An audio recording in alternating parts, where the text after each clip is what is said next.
शाहिद अली जी, अगर आप मुझे सुन पा रहे हैं तो आपने दोनों ही पक्षों को सुना होगा, बीजेपी को भी, और राजनीतिक विश्लेषक तहसीन पूनावाला हमारे साथ जुड़े हुए हैं। दरअसल बीजेपी का सीधा आरोप यह है कि मोदी को बदनाम करने के लिए एक बजट तैयार किया गया था।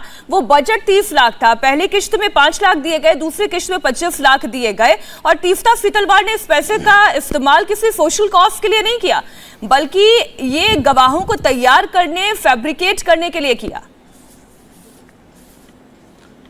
जो ये बीजेपी की स्टोरी है कि साहब ये पैसे का इस्तेमाल बदनाम करने के लिए किया गया था, इस पे क्या किसी कोर्ट की मोहर लगी है?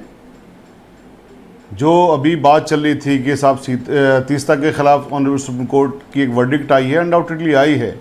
ऑनरेबल सुप्रीम कोर्ट ने कहा इन्वेस्टिगेशन होनी चाहिए and everyone whosoever is responsible वो डॉक में उसको जाना चाहिए, ठीक है। लेकिन ये जो बात है, ये जो पॉलिटिकल माइलेज वाली बात है, कोई भी कांग्रेस पार्टी पॉलिटिकल माइलेज किसी चीज़ से ले या बीजेपी ले, लेकिन इससे देश का कितना नुकसान होता है ये ज़रूर देखना चाहिए।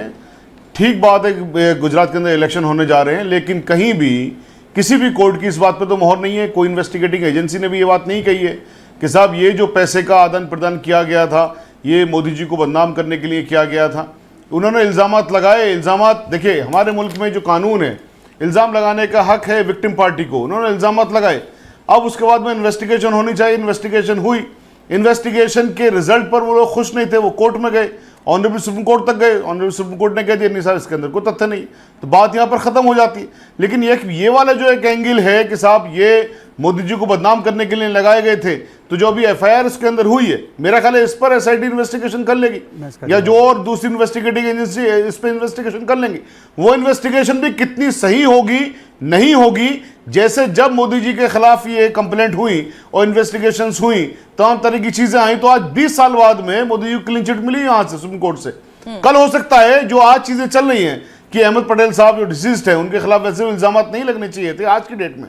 मैं किसी उसके लिए नहीं कह रहा हूं, क्योंकि वो आदमी अपने आप को डिफेंड करने के लिए आज नहीं है। मैं इस बात पे मैं कह रहा हूं, हो सकता है 20 साल बाद यहां से भी ये चीज आ जाए। जिस बोफोर्स कांड में आज जो बात संबित पात्रा अपनी प्रेस कॉन्फ्रेंस में कर रहे थे, उन्होंने कहा कि हम अहमद पटेल जी तो अब इस दुनिया में अपने आप रहे नहीं कि वो अपना पक्ष रख सके, इसलिए हम ये कह रहे हैं कि वो तो केवल दायां हाथ थे सोनिया गांधी के। उन्होंने तो डायरेक्ट आरोप लगाया सोनिया गांधी पर।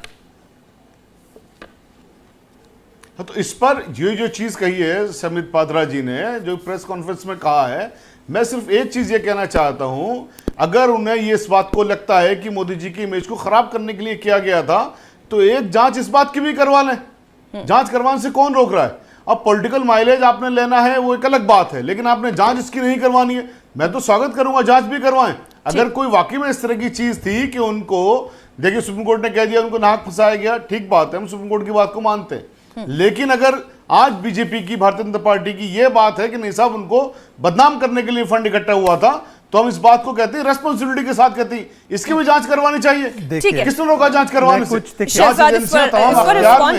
क्या आप लोग बहुत जल्दबाजी नहीं कर रहे हैं? एसआईटी का एक हलफनामा आया और सोनिया गांधी पर आप लोगों ने सीधा राजनीतिक आरोप लगाने शुरू कर दिए कि टेंट करने की कोशिश की गई नरेंद्र मोदी की छवि को। मैं जो भी बात करता हूं, मैं प्रमाण के आधार पर, मैं ऐसी सुनी कही बातें नहीं करता हूं। मैं फैक्ट फ्री एलिगेशन कांग्रेस की तरह नहीं लगाता हूं।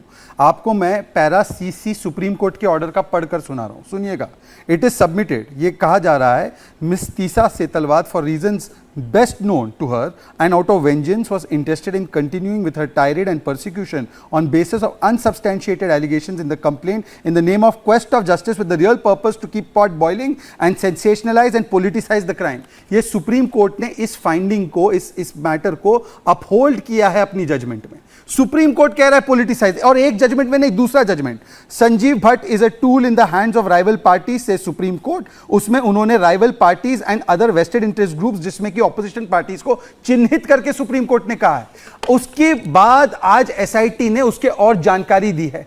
तो यह बताइए कि जब कोर्ट ने ही बताया है कि यह पूरा का पूरा षड्यंत्र है, अगर हम कोर्ट की बातों को आगे करें तो हम गुनहगार, और ये लोग अपनी कहीं सुनी बातें, कोर्ट का आदेश आ जाए उसके बाद भी इस पर पर्दा डाले, बुर्का डाले, तो ये लोग चमत्कार कर रहे हैं। और हम गुनेगार हैं। मैं आपसे सीधा पूछ रहा हूं ना शाहिद अली जी, आज भी आप तीस्ता सेतलवाद को वॉइस ऑफ दी ओप्रेस्ड मानते हैं क्या? खंडन कीजिए कि उसने किस प्रकार से इस्तेमाल किया, खंडन कीजिए कि प्रायोजित एंड पॉलिटिकल इंटरेस्ट लिटिगेशन था, खंडन कीजिए कि 2002 का राजनीतिक इस्तेमाल सोनिया गांधी और राहुल गांधी और कांग्रेस पार्टी ने किया, खंडन कीजिए कि राज्यसभा पद्मश्री इसके लिए सारा नौटंकी रचा गया और जिसमें देश की छवि भी बिगड़ी, गुजरात के खिलाफ यह षड्यंत्र किया गया और मुस्लिम समाज को जिस प्रकार से प्रताड़ित किया गया, विक्टिमाइज किया गया। तहसीन पूनावाला जैसे लोग, उनके यहां पर तो जैसे उन्होंने चॉकलेट खरीद लिए, शैंपेन खरीद लिए, परंतु जो विक्टिम्स थे उनके लिए क्या किया?